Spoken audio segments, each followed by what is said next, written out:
So thank you again, Professor Brown, for kindly consenting to do this interview with us today at the Early Career Researcher Hub.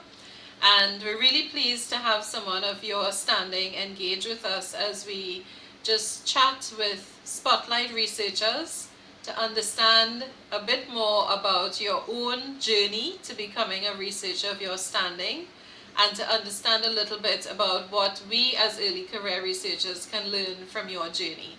So thank you and welcome. Thank you.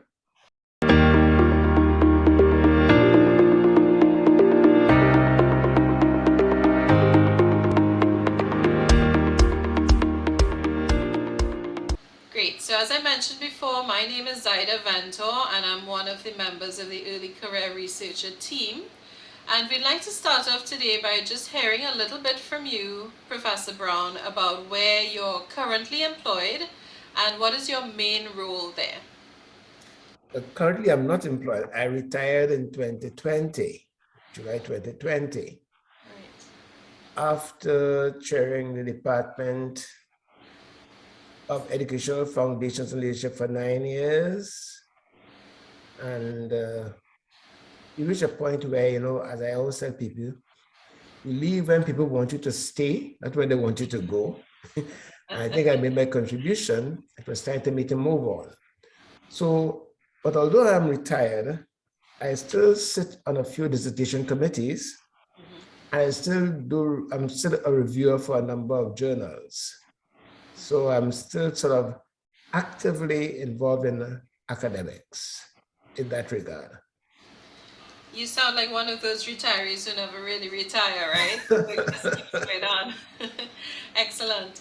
So you mentioned that 9-year stint. Could you tell us some of the organizations or institutions that you would have served at in the course of your career? Well, if I start from Trinidad, I started at St. David's RC in Kelly Village, then to Mount Singer Teachers College. From there to Santa Cruz RC, where I spent about 9 years. Then to School for the Mentally Handicapped, which is renamed Wharton Patrick School in St. Anne's. And my last stint in Trinidad was really as principal of Cascade School for the Deaf. Oh, fantastic. So therefore, excellent. For a number of years, I was a primary school teacher and special educator, because I did my special education qualifications at Warwick University, Coventry. Then I took part in the master's program at Sheffield University when they came to Trinidad. And then from there, I went to Virginia Tech, where I did my PhD in educational research, evaluation, and policy studies, which was really a move away from special education.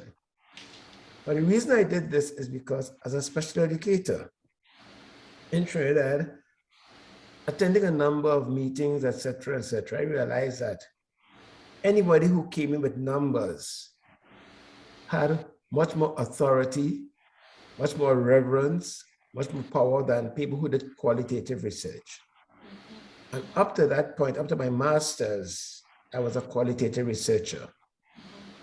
I can backtrack a little bit because in Mausica, and I give all credit to Daphne Coffey, Mrs. Coffey, for that, you were made to write a thesis. And my thesis at that time was World History as Reflected in the Calypsos of Trinidad and Tobago. That sort of set me out on the road to research. I sort of never looked back from that. So when my bachelor's at Warwick, I did a thesis, which I learned the skills of shadowing and all the qualitative things you need to do when you're really investigating and looking carefully at student behavior, which is my thesis about. My master's, I started to do some quantitative work, but I was not really knowledgeable enough. But when Virginia Tech, the opportunity came for Virginia Tech, I went straight total quantitative. So that's where I did my PhD. And from Virginia Tech, I went to Duquesne University, where I taught statistics.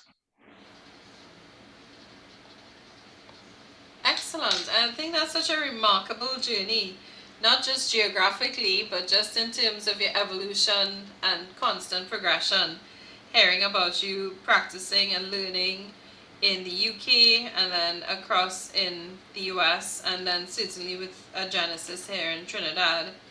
And I find it fascinating, that journey of becoming or evolving through qual practice into quant, and as you said, mastering those numbers. Yeah, so I'd love to hear a little bit more about that as we continue. So let's talk a little bit now about your research and your actual publications. Um, what would you say is the number, if we had to talk about a number of published works that you have, and what would you say are the main types? Well, I do both qualitative and quantitative, a lot of mixed methodology. So, and I did that because, I mean, depending on the research question, you determine the methodology you wish to use. And although I might have a preference for quantitative work, I do realize that sometimes to get the information you want to really, although some people call it anecdotal, but anecdotal data and evidence is still evidence. And if you do a number of studies and you keep getting the same thing, then fully well, you get a better understanding of context and cultural relevance to your research. So therefore, I do not look at one better than the other. I think they're both equally important. So that's why I do the mixed methodology. Sometimes I do total qualitative, sometimes I do total quantitative, but that's okay. But in looking at that, I have done one of the things on inclusive education, but really my focus is on leadership. And the stress on leadership came out because of my dissertation at Virginia Tech, where my dissertation was a meta-analysis of research on the influence of leadership on student outcomes. And what I learned from that dissertation is that oftentimes we underestimate the impact of leadership on the effectiveness of schools and what schools do, and the effectiveness of the influence of the principal or the leader on the teachers. Because I mean, the leadership influence on student outcomes may be indirect, but it doesn't make it less important or less relevant. Because from our experience, we know that sometimes you got a really, really great school and the principal leaves and everything just changes, right? Indeed. So therefore, I do a lot of focus on leadership in that regard. And well, COVID has sort of put a stop to that. I was teaching the leadership course with the Roy Tech University of Brunswick UA program. I teach a leadership course there because it is so critical how you develop sustained leadership in the system. So as one principle, as one leader leaves, the tradition is already set for a continuation of the leadership that influences the outcomes of the students. So in that regard, I do a lot of work on leadership. And what I like about the leadership is that it is really looking at the traditions set in the school, the professionalism set in the school, right? And critically important is that we underestimate also social networks in the school, professional social networks in the school.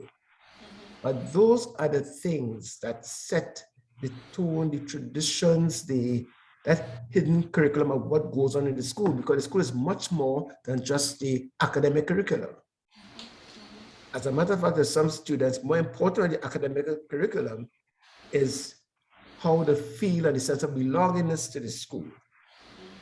Because another thing that comes out for research is oftentimes when you ask students why they don't like a subject, It has nothing to do with the subject. It has to do with the teacher. Correct. They don't like the teacher, they don't like the principal, they don't like the school. So I focus, so a lot of my research looked at leadership because I know the impact of leadership on the school. Also, when I was in Trinidad at Wharton Patrick School, what we had a program of, well, school, that was a school for kids with emotional behavioral difficulties. We had a program of bringing students off from the regular school into our school for an intervention. And after we work with them, we send them back, not to their school, where they would have had a reputation already, but to another school, willing to take the students. And I didn't go to any and every school. There are schools we went because of the principal who was willing to work with us. And that principal used to identify teachers in which they put the students' class. It was very successful. Again, the role of leadership. Yes, certainly. I mean, what I hear from you is passion, because you just started to speak about the types of research that you've done, and I heard so much coming through about those interconnections between leadership and the impacts and outcomes within schools. So I know that if we wanted to, we could stay on that topic for the rest of the time. True. And I would very much like to, but unfortunately, we're just going to shift a little bit now to go a bit more into how you would describe your researcher identity and whether you would say that identity has changed over time. I will say yes. I mean, because the more you do research, the more you get competent and comfortable with the research, it's going to change. And also, society changes. So therefore, what becomes critically important to know changes. Right. Also is that as my skills develop, I was able to do different kinds of research, right? And even right now, I am about to start to do some, although I'm retired, to do some Retired, more, quote unquote. to learn some new statistical approaches to analyzing data. Fantastic. Because the field keeps moving on, and I'm not ready to step out as yet. I retired, but I still keep, because if I'm on dissertation committees, students themselves are moving forward, so I have to keep up with that. So in that way, I have really changed. I will maybe progressed in a way, but the research questions that interest me now are different to what would have interested me 10 years ago. Right. Also because as I read the research, some of those questions have been answered. Whether or not those with the powers to enact look at the research and see what the research says and do it is another question.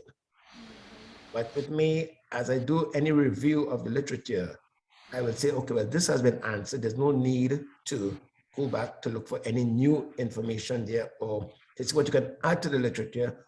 Although sometimes it is important to go back and look at study to see, to confirm what was already found. Because as I said, society changes, people change, and what was relevant at one point may not be relevant today. So in that regard, I try to keep forward thinking and how should I put it? Yes, forward thinking and really looking at what is currently important to study. Right. Yes.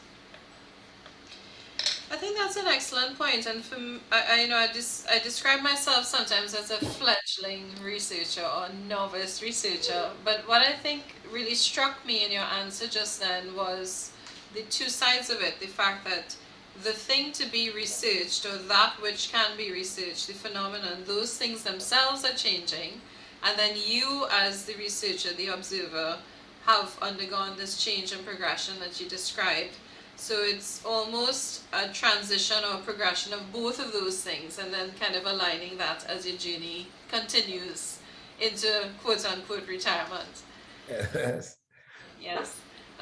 Yeah, really, really interesting. So in terms of your journey, and we've heard already about your progression through the days in the classroom, and then as a primary school teacher, and then from Morsica Teachers College, which isn't too far from where I'm joining the call today. I'm here in St. Joseph in Trinidad. Okay.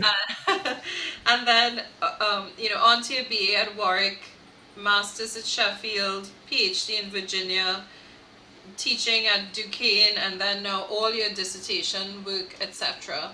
So not only that journey through all those roles and places, but also in terms of yourself, qual, quant, mixed, researching different aspects, special ed, and leadership.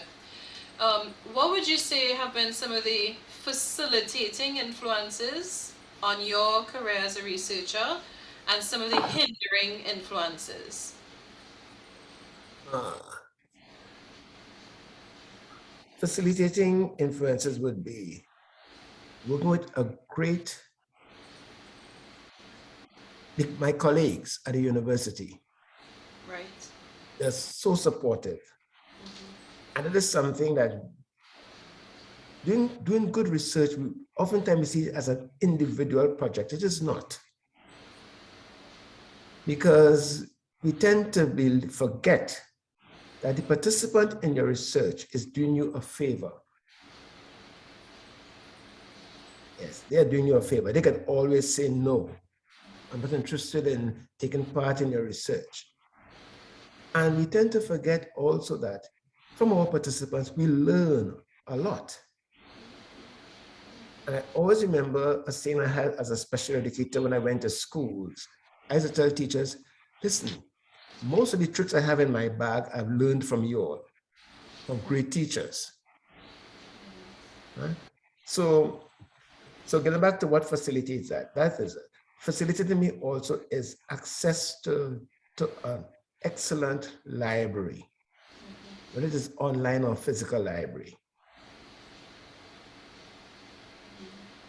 Facilitating also is the support of family, because when you're doing research, the late nights, the weekends that you have to give up. Yes. Family, you gotta have, and especially during your dissertation process, you better have support of family.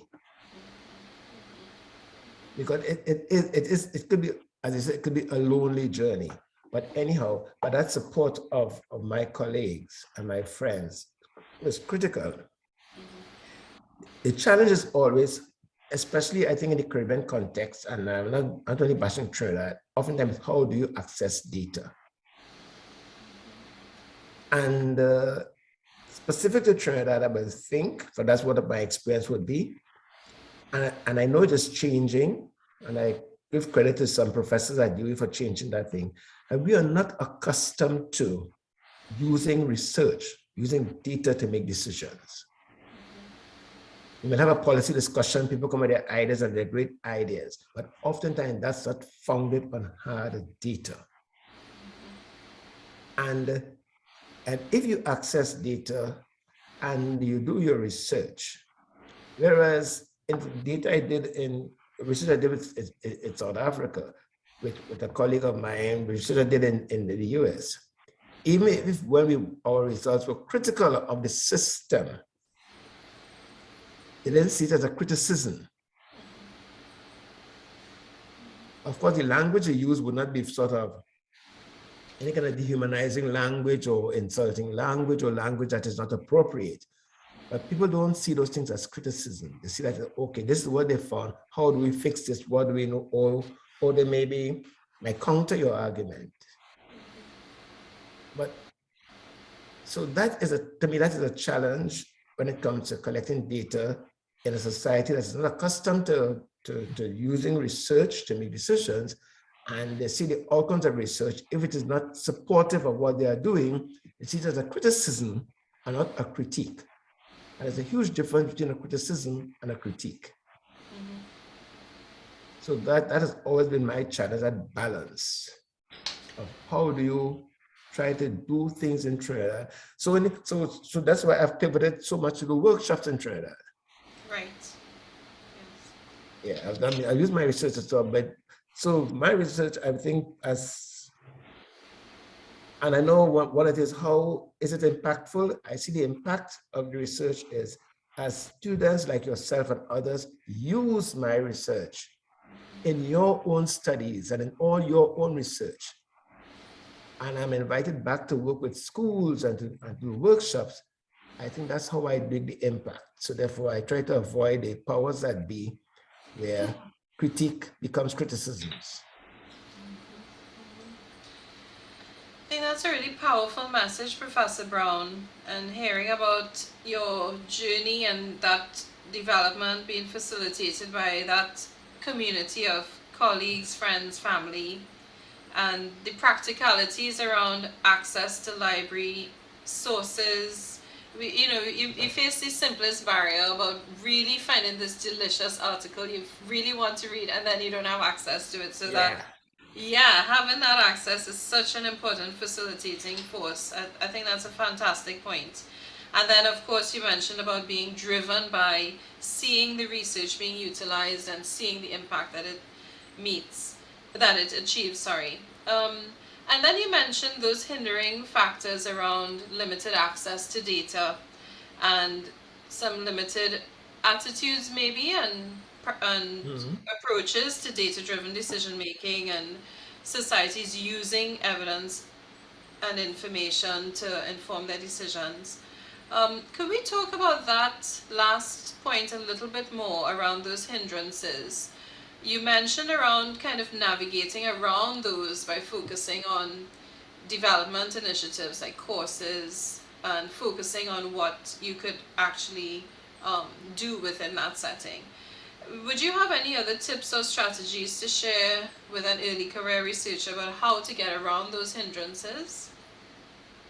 Oh, that's a tough one.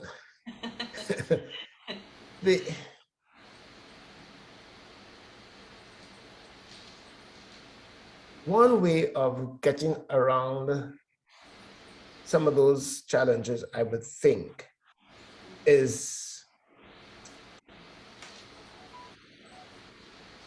because, okay, let me say it differently. Quantitative research normally requires a larger sample or a fairly large sample, right? And that could be challenging. Also, that's one thing. Getting access to schools, getting the education research we are doing, requires also a lot of permission through the bureaucracy. Right. I think maybe one way of getting into that is to find out what the bureaucracy itself wants to get done. And you're offering your services because I always tell people, when you build your career and you build your name and you get those credentials, things become easier. It becomes easier. Also, if you know a seasoned researcher who is willing to vouch for you, that is also one way of getting access to data that will be denied you as a new novice researcher. Right. Okay? Because as I said, I'm not sure if it is cultural, but I would think so, and I have to be very careful how I'm saying this. I'm not sure how much weight is given to our novice researchers as seeing them, hey, we have to develop these researchers because they will be the future. I'm not sure how much credit is given to that, but I know that there are some people in the country who are researchers who are highly respected. And maybe if they are prepared to work with you, even a second or third author, then that's one way of getting through the door. Otherwise, I know it has been extremely frustrating. Also, I know for one of my experiences getting data in schools and looking at the at assessment and even for a national test. So many principals were afraid, literally afraid to allow you access. Although I had permission from the supervisor, the school superintendent, the school supervisor, not superintendent, school supervisor, and the ministry. And in talking to the principals of the record, although I said I was going to de-identify the data, no one will know which school is what. They were still afraid that their school would show up in a bad light. I didn't want.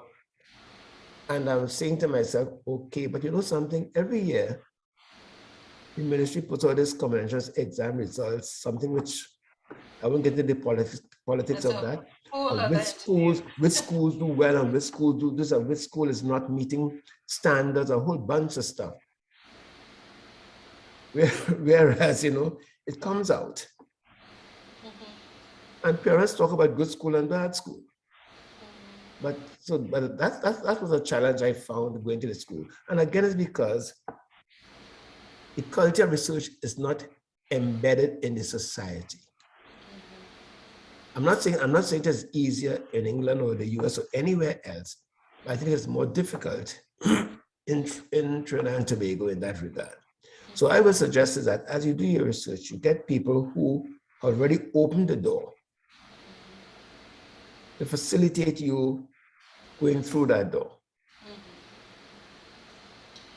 It's really fantastic, powerful advice there, and it speaks to your earlier point about creating that community of support. And I think that's in a small way what we're trying to do with this initiative, you know, create that community. So we really hope that that will go. Thanks for that. Now, you mentioned before around the gratification you feel when your research is utilized and you see the impact that it has. Could we speak a little more about the impact of your research? And maybe you can share with me in addition to the impact of your research, any academic achievements or awards that you've been really proud of along the way? Well, I said the impact of my research is whenever I get an email or a letter from a student anywhere, I've got letters from students, some from the Caribbean, some from South Africa, or a professor from another university asking me to be on a committee for one of their students. That is always gratifying. It means therefore that your work is having impact. Whenever I'm invited to Trinidad to give a keynote, which has happened in the past, or I'm invited elsewhere to give keynotes, that is gratifying. It means that people recognize your work. I was invited to be into Phi Kappa Phi, which is a sort of a very academic Greek society. That was based on my publications and my record and my excellence in teaching from the university. So I was invited on that. And those are really, to me, awards or recognition that speaks to what you're doing and to say, okay, you're on the right track. When I was made distinguished professor, the Barbara Sizemore Distinguished Professor of Urban Education for 4 years, I think that was really, I don't want to say the pinnacle, but it meant therefore that within Pittsburgh, I was recognized for my work in the schools. So I used to go to the schools and mentor students and do a number of things with schools in some of the urban schools. So when I was selected to be the Barbara A. Sizemore Distinguished Professor, that was an amazing acknowledgement because over that period, I held the largest teachers conference in Pittsburgh, in Southwest Pennsylvania, basically, where in the first day, we will have about 200 senior students. Students will be in 10th, 11th, 12th grade come. I had a keynote speaker to them and had workshops with them. And the following day was for teachers and educators. We always have 200 to 300 teachers coming in. We gave them the Act 48, which was recognized by the Department of Education in Pennsylvania, Department of Education. They got the Act 48 from coming because they used that day as a professional development day. So we had 2 keynote speakers coming in, And we had a series of workshops on strategies and everything of interest. And I wish one day I could do something so in Trinidad, really, Yes. because it was documented. Evaluations were done after, but that was really to me, because to be recognized at that level means therefore that your work and that was just from my practical work in the schools. And an evaluation we did with another colleague of mine on African American boys in Southwest Pennsylvania. And from that, because that was a grant from the Heinz Foundation. So from that work, and then working in the schools with the students after that, I was sort of asked to be or awarded to be the distinguished professor of urban education. And I kept that position for 4 years, and then personal things happened. I wanted to go, my wife got ill, etc., etc. So I really couldn't continue that because it was pretty demanding. So after I stepped down from the chair of the department, decided to retire. But that's not retirement in the normal terms. Yeah. I think from what I've heard there, the word for me is simply inspirational. And I know that there have been many other major milestones along your very distinguished career, but it sounds so inspiring to me that you would have had that impact, not just in terms of the research community, but in terms of the actual lives of young students in classrooms, in the places that they live. Well, that's because I mean, and my greatest award is always when my students come back to me. And I mean, I know I keep talking about my career at the university, but in the primary school, also in Trinidad and Tobago, when I went to Santa Cruz RC, those are common entrance exam, that was all it is. I decided my class became the school choir. Right. And we started the 4-H club. Yes. The big garden is still there in the school years after. And I taught maths in the garden, like the meter wheel, etc., etc. And those students, many of them live abroad, they still come whenever I come to Trinidad, I'm there, they come and they visit me. And those are my students who I had since in the primary school. Some are very successful, some are successful businessmen.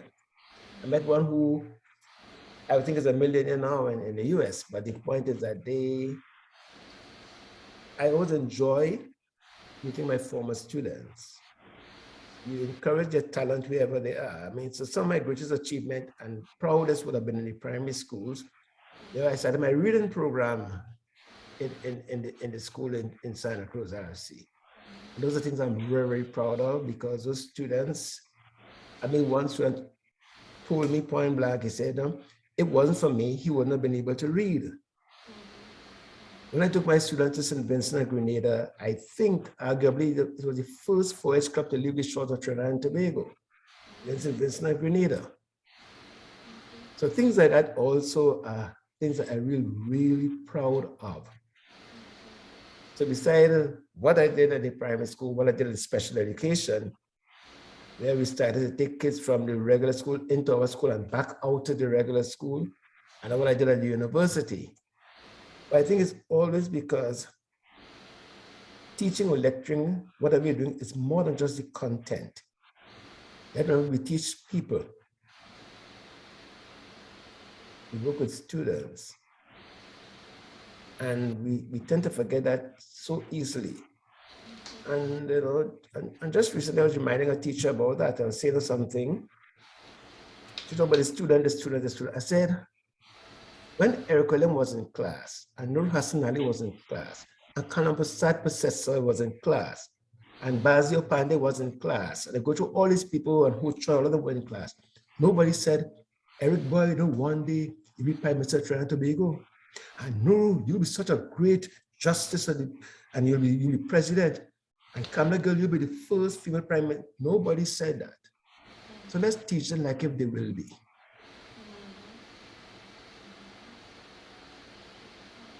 Because we're teaching children, we're teaching people. But that's just one of my philosophies, you know. Mm-hmm. Teach them like if they will be. So my research Certainly. always focuses on that kind of thing, is that how do we, whether it's through leadership, whether it's through our inclusive education, how do we impact our students' outcomes? But outcome has to be broader than just the content. But I know oftentimes for the ministry, we are interested in the academic outcomes. Mm-hmm.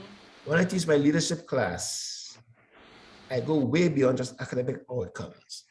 How do we produce citizens of Trinidad and Tobago? And that, I think that's what the research has to focus on also. So any research I'm doing now in the future, I'm moving away from academic outcomes because most people do academic outcomes now. I want to look at the other outcomes that we do not pay sufficient attention to. Thank you, Professor Brown. I think that was a really stirring reminder for me, and I know it will be for all our early career researchers, that when you truly think about your research or professional impact, it has to and it will go beyond just the metrics of your impact factor and which journal you got published in, which are important, but really extends to the impact that you have on human lives. Well, Zaida, I would think as a beginning researcher, and I'm using beginning cautiously, and you want to get those credentials, focus on the journals, please. Yes, yes, yes. That's being practical. Oh, yes, Yes, certainly. being practical, but Mhm, always focus on the journal. Never forget that your research goes way beyond that. mhm, mhm. Yes, really timely reminder. Thank you, Professor. So with that, I know the time has flown. I feel like we could have talked for twice as long if we both had the time, and I would certainly make the time for us to speak again. But just to bring us to a close, it has really been, for me on a personal level, it has been a very inspiring conversation to have. And particularly for me to hear about your attitude towards learning yourself, as in not just instructing, but in terms of your own progression over time. And it's very encouraging for me to hear that that journey is still very much in full throttle. Never mind you using this word retirement. I think you just, on to bigger and better things all the time. So just to wrap up, I wondered if you would like to share, please, just any final words of advice or words of wisdom with our early career researcher community. Well, please, if you want to research, do something that you are interested in. You have to be passionate about it because it is a lonely road. And if you're not passionate about it, you will not complete. You're then doing some shot work, and it wouldn't worth your time, and it wouldn't be worth the time of the person who has to read your work. So you make sure you do something, not because the professor wants you to do it, something. Yes, it's related to what the department or your program wants, but you have to be passionate about it. You really want to do it. You really want to find out. You have to be inquisitive. Because it's not only for your own knowledge, but to see when whatever information you get and you interpret, and the results of it is that it has to be important not only to you, but to members of the society. So you build up, you build on passion. You just have to persevere. You have to be persistent. Remember, as you go through the process, a critique is not a criticism. Too many of us, when professors critique their work, they give up. Oh, this is not good. And oh no, a critique is not a criticism. The critique is simply pushing you forward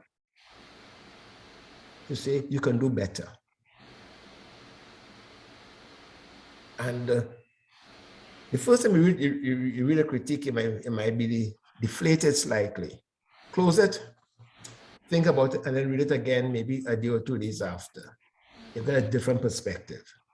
Definitely. Then you say, yeah, what they said here makes sense. This is how I can improve it. I can say this differently. This can be better said. Maybe I need to read this article that was suggested.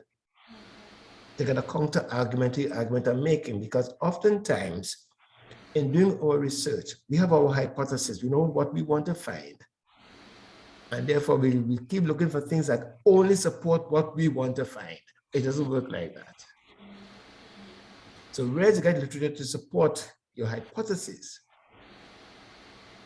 What are the counter arguments that you have to address? So you must be able to say, okay, Said said such and such and such and such, right? But Lauren says such and such and such. However, based on my reading, this is what my conclusion would be after looking at all of that. So you always look at it, but you have to be persistent. You have to be persistent. You have to know a critique is not a criticism. You have to be passionate about it. Otherwise, it would not happen. Every word there is so gratefully received, Professor Brown. This has not just been a pleasure, it has been a privilege for me to have this time with you this morning. And I really want to bring us to a close now with a huge thank you. To say that we're really humbled that you made the time for us, and look forward to circling back to you with the completed product for you to have a little look at.